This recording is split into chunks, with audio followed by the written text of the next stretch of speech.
৭২-এর সংবিধানকে অগণতান্ত্রিক, স্বৈরাচারী বলা যাবে কি? এই প্রশ্নটি আমি প্রথমে করতে চাই শান্তর কাছে, তারপরে আমি অন্য আলোচকদের কাছে যাব। শান্ত, আপনি যদি এই ব্যাপারে আলোকপাত করেন। ধন্যবাদ সাইমা আপা এবং অন্য আলোচকরা যারা আছেন এবং যারা শুনছেন আমাদেরকে। তো আমি এই প্রশ্নটাকে আসলে দুইটা দিক থেকে উত্তর দিতে চাবো। একটা হলো যে মানে যে সময় ৭২ সালে যখন এটা রচনাটা হয়েছে, প্রণয়ন করা হলো, সে সময়ের প্রক্রিয়ার জায়গা দিক থেকে আমি যদি বলি সেটা কেমন, আর অ্যাজ এ হোল সেই সংবিধানে যেসব ধারা বা যে বিষয়গুলো সেখানে সন্নিবেশিত হয়েছে সেটার দিক থেকেও আমি আরেকটা দ্বিতীয় ভাবে আলোচনাটা করব। প্রথমত আমি দুই দিক থেকেই মনে করি এটা একটা অগণতান্ত্রিক সংবিধান। কারণ আমরা আমাদের প্রবন্ধতেও আমরা তিনটা কারণ দেখানোর চেষ্টা করেছি সেখানে। সেটা প্রথমত হলো এই সংবিধানটা রচনা প্রক্রিয়াটা হয়েছে একতরফা ভাবে। এখানে ৭০-এর যে নির্বাচন ছিল সেটা পাকিস্তান শাসনতন্ত্রকে লেখা উদ্দেশ্যের জায়গা থেকে সেই নির্বাচনটা হয়েছিল। তো সেইখানে আমাদের জাতীয় পরিষদ এবং প্রাদেশিক পরিষদ দুটো মিলে আমাদের ৪৬৯ জন সদস্য নির্বাচিত হয়েছিলেন। এই ৪৬৯ জনের মধ্যে ৪০৩ জনকে নিয়ে এই গণপরিষদ সভাটা গঠিত হয়। এই ৪০৩ জনের মধ্যেই যারা সংবিধান প্রণয়ন করবেন, ৪০৩ জনের মধ্যেই ৪০০ জনই ছিলেন আওয়ামী লীগের এবং একজন মাত্র সদস্য ছিলেন ন্যাপের আর ২ জন নির্দলীয়। ফলে এটা পুরোপুরি একতরফা একটা মানে সংবিধান সভা হয়েছে। সেখানে অন্য কোনো দলের মতের লোকের উপস্থিতি ছিল না। এরপরে ওখানে যে সংবিধান কমিটি হলো ৩৪ সদস্য, সেখানেও দেখা যাচ্ছে যে সেখানে একমাত্র ন্যাপের একজন এবং বাকি ৩৩ জনই হলো আওয়ামী লীগের, এবং সেখানে হিন্দু সদস্য মাত্র ২ জন, আদিবাসী একজনও না, হ্যাঁ, নারী সদস্য মাত্র একজন।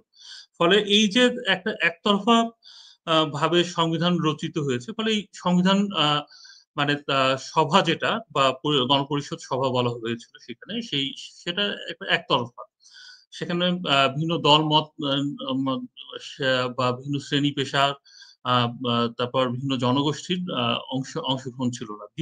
দ্বিতীয় কারণ হিসেবে আমরা বলেছি এই গণপরিষদ যেটা নির্বাচনটা হয়েছিল, সেই নির্বাচনটা যদিও এখানে শাসনতন্ত্র গঠনের জন্য নির্বাচনটা হয়েছিল, কিন্তু বাংলাদেশের মানুষ ঐক্যবদ্ধ হয়েছিল ৬ দফার ভিত্তিতে, এবং সেখানে স্বাধিকারের যে দাবিটা ছিল, হ্যাঁ, সেই জায়গা থেকে। কিন্তু সেই সময় কিন্তু বাংলাদেশে অন্যান্য রাজনৈতিক দলও ছিল যারা কিন্তু পুরোপুরি আওয়ামী লীগকে এই স্বাধিকারের প্রশ্নে ঐক্যবদ্ধ হয়েছিল।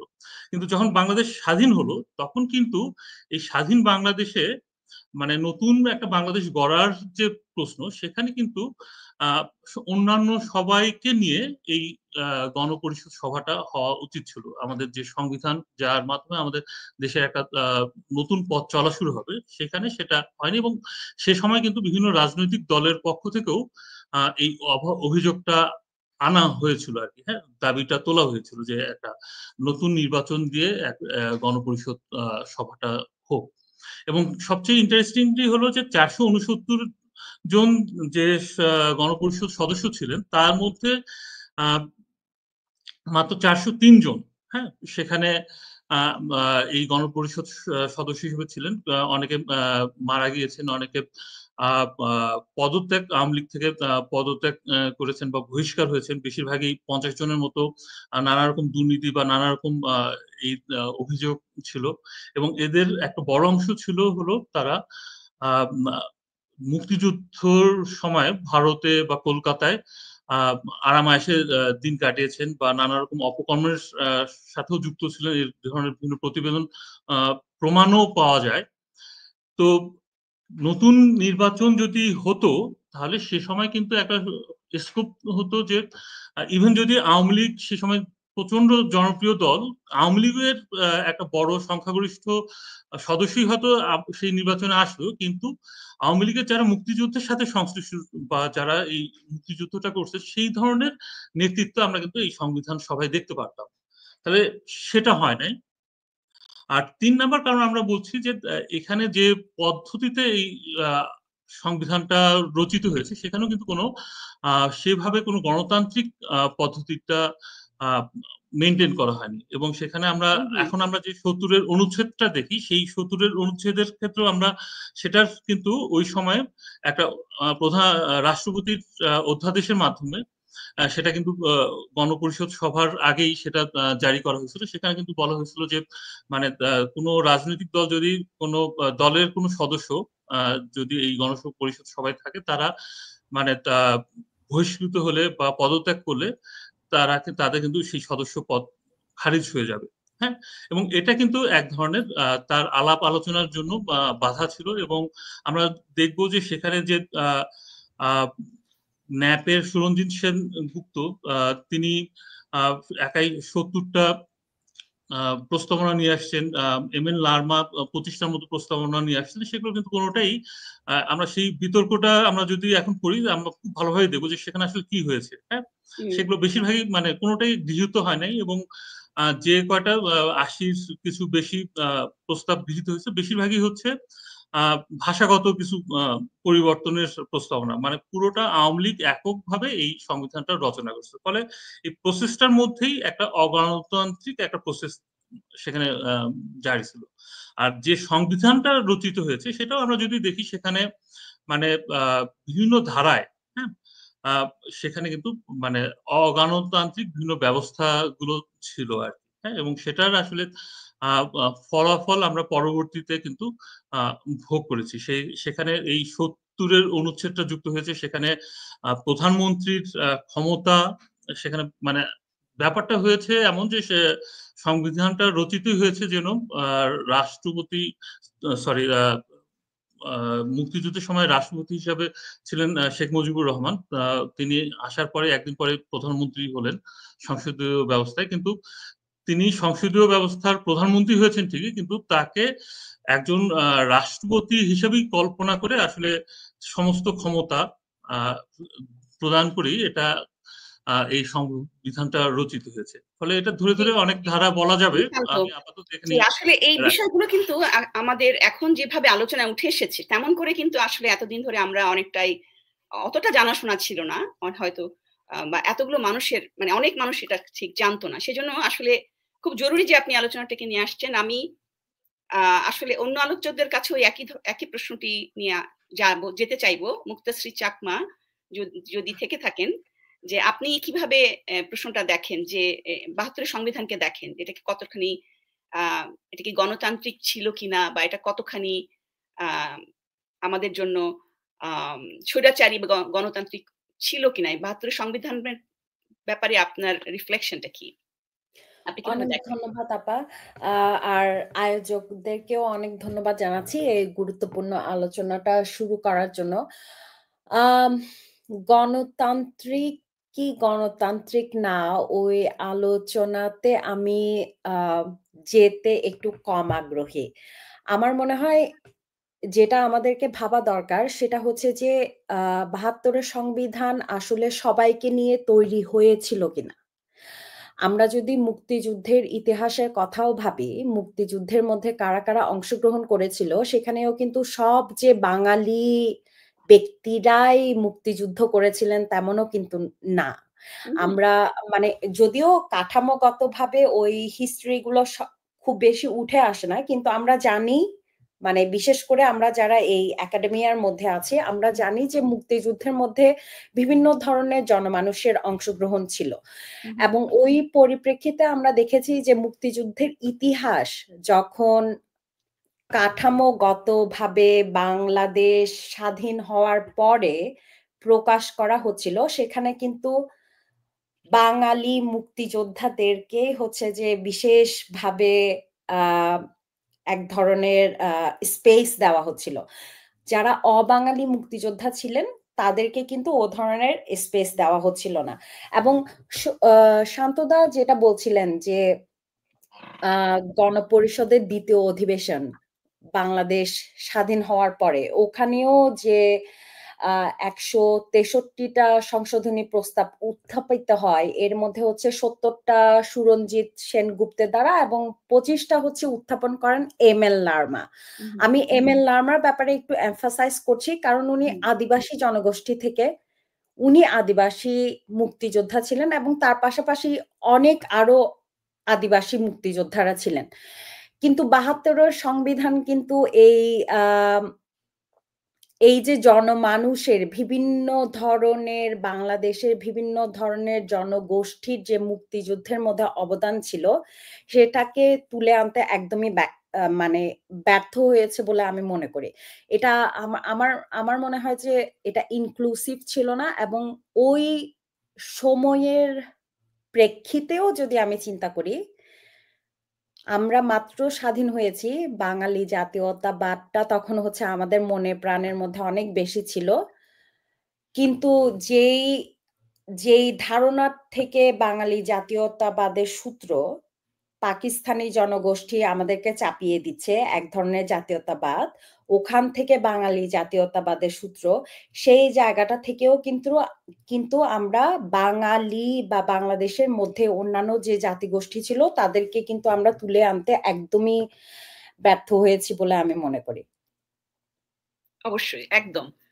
এটা একটা বিরাট একটা আলোচনার বিষয় আসলে। মানে এটা নিয়ে আমরা তো নৃবিজ্ঞানের পড়াশোনা করেছি, তো নৃবিজ্ঞানে তো এটা নিয়ে আমাদের অনেক আলোচনা আছে, কিন্তু সেটা যে আমাদের রাষ্ট্রনীতির মূলধারায় আসতে পারেনি সেটা খুবই দুঃখজনক ছিল, গলত তৈরি হয়েছে। আপনি যে বিষয়টাকে নিয়ে আসছেন নিত্যশ্রী, আপনাকে অসংখ্য ধন্যবাদ। আমি এখন চলে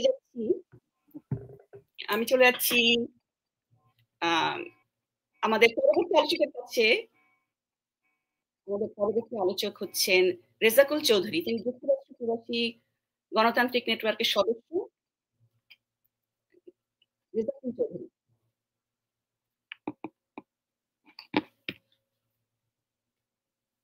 আপনি যদি আমাদের সাথে এই বিষয়টি আলোচনা করেন যে কিভাবে গোড়াতে গলদ ছিল 72-এর সংবিধানের, যে গণতন্ত্রের সবাইকে সম্পৃক্ত করার ক্ষেত্রে যে ঘাটতিগুলো ছিল বা সীমাবদ্ধতাগুলো ছিল, সেগুলো যদি আপনি আলোচনা করেন। রেজাকুল চৌধুরী, আমাকে কি এখন শোনা যাচ্ছে?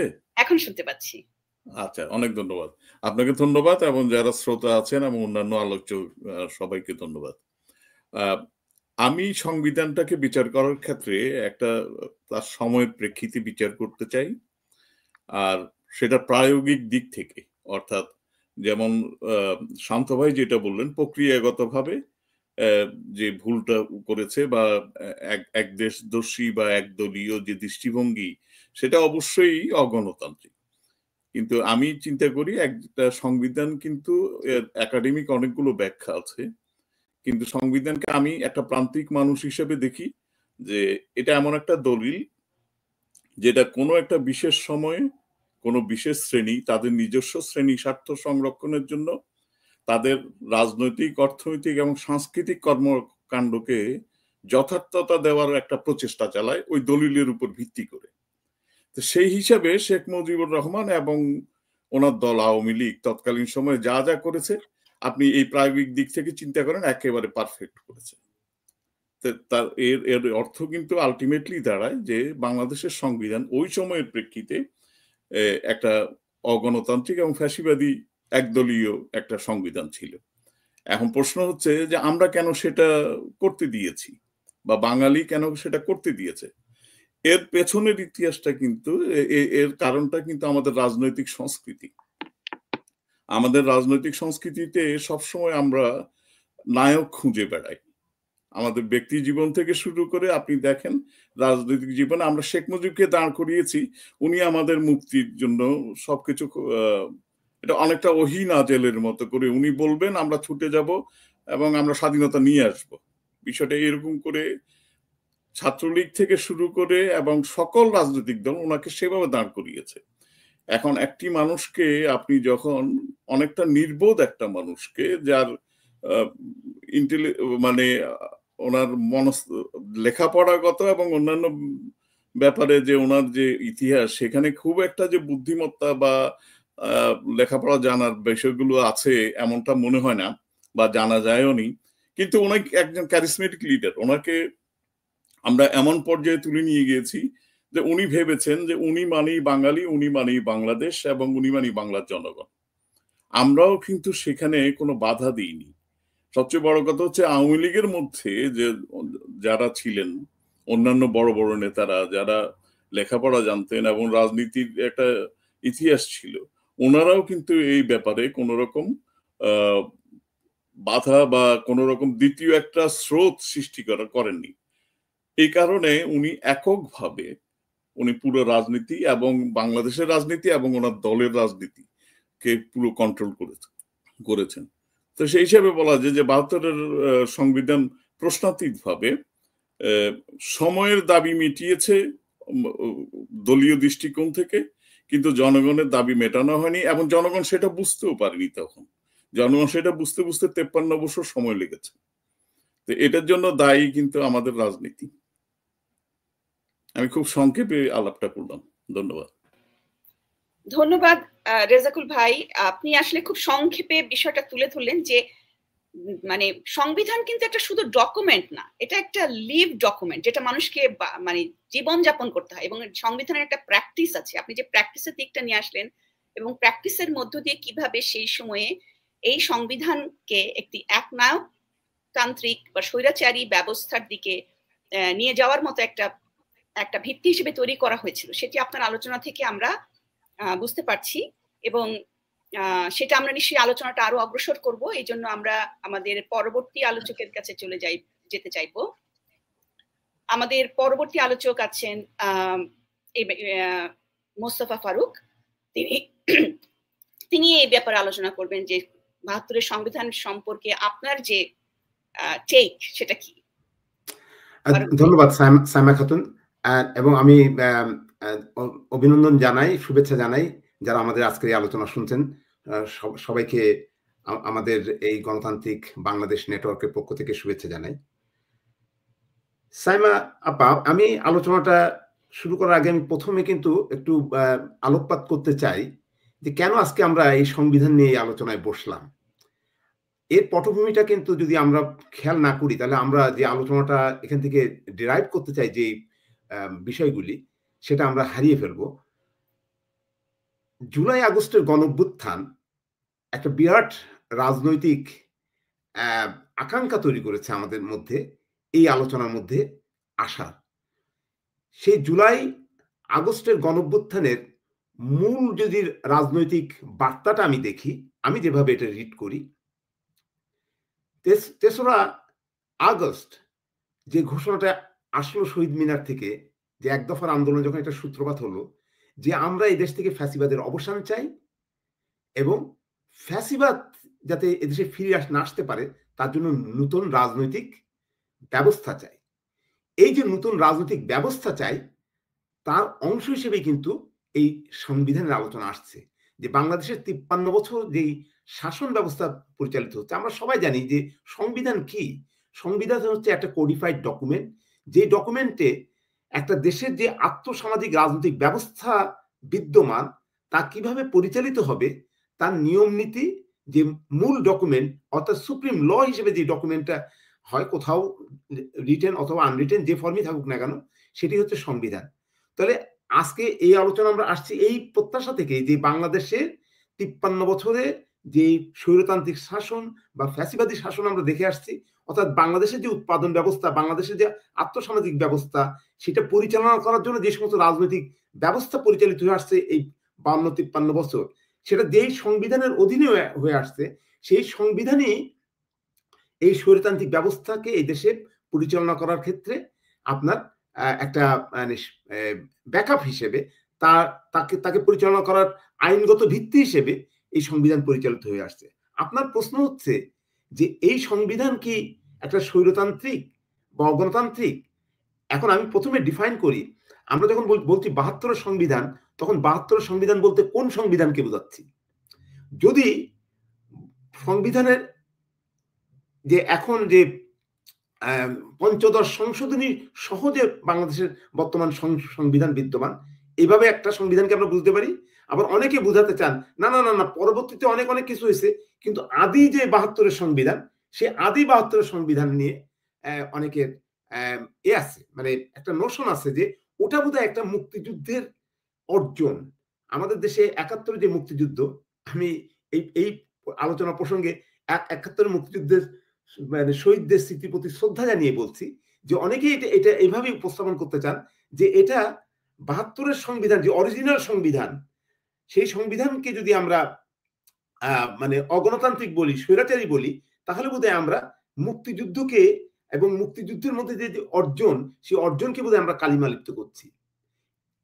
লেট মি ক্লারিফাই, আমি এই জায়গাটা পরিষ্কার করে বলতে চাই সাইমা আপা, যে আমি কিন্তু মনে করি, আমি শান্ত এবং অন্যান্য আলোচকদের সাথে আমি একমত যে 71-এ মুক্তিযুদ্ধের পরে 72 যে সংবিধান রচিত হয়েছিল সেটা কিন্তু ইটসেলফ ছিল একটা অগণতান্ত্রিক। কারণ বাংলাদেশের যে রাজনৈতিক ব্যবস্থার মধ্যে দিয়ে 71-এর মুক্তিযুদ্ধের মধ্যে যে রাজনৈতিক ব্যবস্থা প্রতিষ্ঠিত হলো, সেই রাজনৈতিক ব্যবস্থায় কিন্তু এই আওয়ামী লীগ এই মুক্তিযুদ্ধকে দলীয়করণ করা এবং ওই শ্রেণী মুক্তিযুদ্ধের অর্জনকে যে আত্মসাৎ করার যে প্রক্রিয়া শুরু করে, যেই শ্রেণী 71-এর মুক্তিযুদ্ধের মধ্যে দিয়ে রাষ্ট্র ক্ষমতায় আসলো, তাকে যেমন কুক্ষিগত করার প্রচেষ্টা চালায়, তারই অংশ হিসেবে কিন্তু তারা সংবিধানকেও কিন্তু কুক্ষিগত করে, দলীয়করণ করে।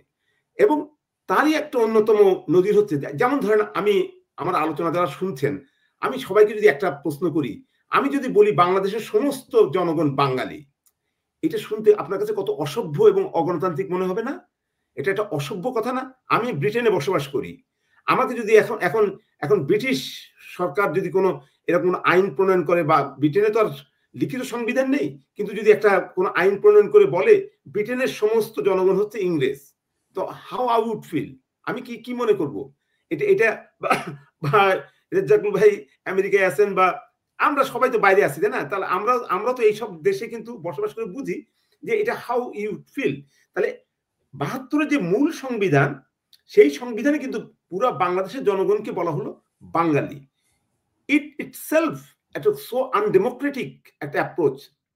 তার মধ্যে দিয়ে আপনি বুঝবেন যে এটা কিন্তু ওই যে সংবিধানকে কুক্ষিগত করা, একটা জাতীয়তাবাদী উন্মাদনার ভিত্তিতে ওই টুলটাকে তৈরি করা, যে টুল দিয়ে কিন্তু আপনি পরবর্তী নিশ্চয়ই আপনার প্রশ্নের উত্তর আমি দেখাতে পারবো যে কিভাবে ওর ধারাবাহিকতা আজকের যে বাংলাদেশ দেখছি আমরা, কিন্তু ওই তারই ধারাবাহিকতা কিন্তু আজকের এই যে স্লাইডটা, মানে স্বৈরতান্ত্রিক, ফ্যাসিবাদী, সামরিক শাসন, বেসামরিক শাসন, এই সমস্ত কিছু দিয়ে আজকে যে মানে এই পঞ্চদশ সংশোধনীর যে সংবিধান, তার কিন্তু হজম করছে, তার পেটের মধ্যে আছে বাংলাদেশে গত 53 বছরের সমস্ত স্বৈরতান্ত্রিক শাসনের জঞ্জাল কিন্তু ওই সংবিধানের পেটের মধ্যে আছে। কিন্তু ফলে আজকে গণভবনকে আমরা যেরকম একটা এতে পরিণত করছি, যে ওটা হচ্ছে একটা মিউজিয়াম, যে ওই গণভবন থেকে গত 53 বছর যে স্বৈরতান্ত্রিক শাসন পরিচালনা করা হয়েছে, আজকে কিন্তু এই 72-এর সংবিধানের কিন্তু উপযুক্ত জায়গা কিন্তু হচ্ছে ওই গণভবনের ওই মিউজিয়ামে যাওয়ার কথা। কারণ এই টুল দিয়ে কিন্তু গত 53 বছর আমাদের উপরে এই স্বৈরতান্ত্রিক শাসন চালানো হয়েছে। ফলে আপনার প্রশ্নের উত্তর আমার সিম্পল কথা হচ্ছে, ইয়েস, এটা তো জন্ম থেকেই একটা স্বৈরতান্ত্রিক প্রক্রিয়ায় এই সংবিধান পরিণত হয়েছে। বাংলাদেশকে দলীয়করণ করার, কুক্ষিগত করার, এবং এই যে প্রক্রিয়াটা, সেটা যে 72 সাল থেকে শুরু হয়েছে, তার অনন্য দলিল হচ্ছে এই 72-এর সংবিধান। ধন্যবাদ সাইমা খাতুন ভাই। আপনি চমৎকার ভাবে তুলে ধরলেন যে কিভাবে করে এই সংবিধান একটা বৈধতা দিল আমাদেরকে, যে আমরা যে একটা বহুত্ববাদী রাষ্ট্র তৈরি করতে পারলাম না, এবং আমাদের সমাজের মধ্যে যে প্লুরালিজমকে ধারণ করা গেল না, আমাদের রাষ্ট্রের মধ্যে যে সেটা করা গেল না, সেটার মূলটা কিন্তু সংবিধানেই রয়েছে। তো সেই বিষয়টি আপনি চমৎকার ভাবে নিয়ে এসেছেন। এই আলোচনাটা জনপরিসরে যে এখন উঠে আসছে, সেটা নিয়ে আমাদের ভাবার, চিন্তা করার অনেক সুযোগ তৈরি হয়েছে। সেইখান থেকে আমাদের এই আলোচনা। তো আমাদের প্রথম যে কিউরিওসিটি, প্রথম যে প্রশ্নটা, সেটি আমরা আলোচনা করলাম। এখন আমরা আমাদের দ্বিতীয় প্রশ্নে চলে যাচ্ছি। দ্বিতীয় প্রশ্নটা হচ্ছে আমাদের সংবিধানের মূলনীতি নিয়ে। আমাদের যে সংবিধানের 4 মূলনীতির কথা বলা হচ্ছে, 4 যে প্রথম প্রথমে 72 সংবিধানে যে 4 মূলনীতি ছিল, যেটাকে মনে করা হচ্ছে যে এটা একটা অলঙ্ঘনীয় ব্যাপার, কিন্তু আমরা এটাকে আবার বলা হচ্ছে যে এটা আসলে শেষ পর্যন্ত এটা এক ধরনের মুজিববাদ তৈরি করেছে।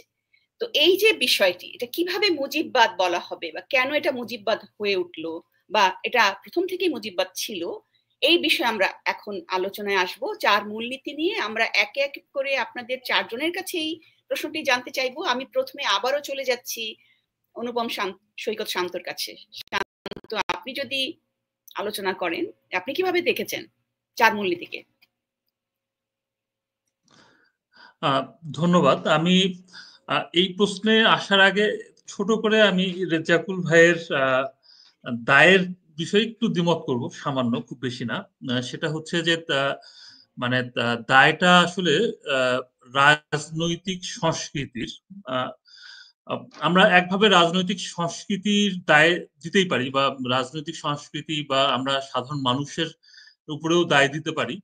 একটা দেশের মানুষ যদি এরকম হয়, মানুষ যদি মেনে নেয়, হ্যাঁ, মানুষ মেনে নিল কেন, বা আওয়ামী লীগের নেতাকর্মীরা মেনে নিল কেন সেই সময়, তাহলে সেই দায়টা তো একভাবে দেওয়া যেতেই পারে আর কি। হ্যাঁ, কিন্তু আমার কাছে মনে হয় যে মানুষও তো আসলে গড়ে ওঠে এই সমাজ বা রাষ্ট্র কাঠামোর মধ্য দিয়ে। ফলে সেখানে, হ্যাঁ, বাংলাদেশের সেই সময়ের মানুষের, আমি যদি ইতিহাসের দিক থেকে দেখি, তার দীর্ঘদিনের উপনিবেশিক সেই ব্রিটিশ আমল, তারপর পাকিস্তান আমল, তার মধ্য দিয়ে গড়ে ওঠার একটা ব্যাকগ্রাউন্ড আছে। কিন্তু সেটার একটা ব্রেক যদি আমি বলি, যে মুক্তিযুদ্ধর মতো আমরা যখন একটা বিশাল সংগ্রাম, এবং পুরো পাকিস্তান পিরিয়ডেই আমাদের যে লড়াই সংগ্রামটা ছিল, সেটা কিন্তু আবার মানুষকে একটা মানে অন্যরকম একটা চেতনার জায়গাও নিয়ে যেতে পারে। হ্যাঁ, ফলে মানে আজকেও আমরা যখন দেখতেছি যে এই গণ অভ্যুত্থানের পরে মানুষের মধ্যে কিন্তু এক ধরনের চেতনাগত একটা উলম্ফন কিন্তু আমরা দেখতে পাচ্ছি। সবাই, যে আমরাও এই সংগঠনটা করলাম, আমরা দিনরাত কাজ করছি প্রবাসে থেকে বাংলাদেশে, মানে প্রতিদিন মানে 2টো 3টা 4টা করে কিন্তু এই ধরনের আলাপ আলোচনা হচ্ছে, সবাই পড়াশোনা করছে, তাত্ত্বিকভাবে ইয়ে করছে। ফলে এটা কিন্তু একটা অভ্যুত্থান, একটা ইয়ের ফলে একটা উলম্ফন ঘটে, চেতনাগত একটা পরিবর্তন ঘটে। তাহলে 71-এ আমাদের যে বিশাল একটা মুক্তিযুদ্ধ, এবং যে বিশাল মানে ব্যাপক আমাদের যে ত্যাগ তিতিক্ষা আমাদের শহীদদের, হ্যাঁ, এবং আমাদের মা বোনদের, তাহলে সেটা সেই সময়ে মানে চেতনাগত কোন জায়গায় এই মানুষ ছিলেন আর কি, সেটাকে আমি মনে করি যে সেটাকে ধরে মানে একটা অন্যরকম আমাদের শুরু হতে পারতো, সেই সম্ভাবনাটা আসলে নষ্ট করেছেন আওয়ামী লীগ, এবং বিশেষভাবে শেখ মুজিবুর রহমান আর কি। হ্যাঁ, তার আগ পর্যন্ত তার মানে এই মুক্তিযুদ্ধের নেতৃত্ব তিনি দিয়েছেন, তার প্রতি আমাদের সেই জায়গা থেকে একরকম শ্রদ্ধা আমাদের এখনো আছে, বা বাংলাদেশের মানুষের সে সময় ছিল। কিন্তু সেটাকে, সেই শ্রদ্ধাকে, সেই মানে প্রচন্ড ভালোবাসাকে তিনি আসলে কুক্ষিগত করে পুরো ক্ষমতাটাকে নিজের পকেটে পোড়ার জন্য আমাদেরকে আসলে একরকম পেছনের দিকে নিয়ে যাওয়ার চেষ্টা করেছে।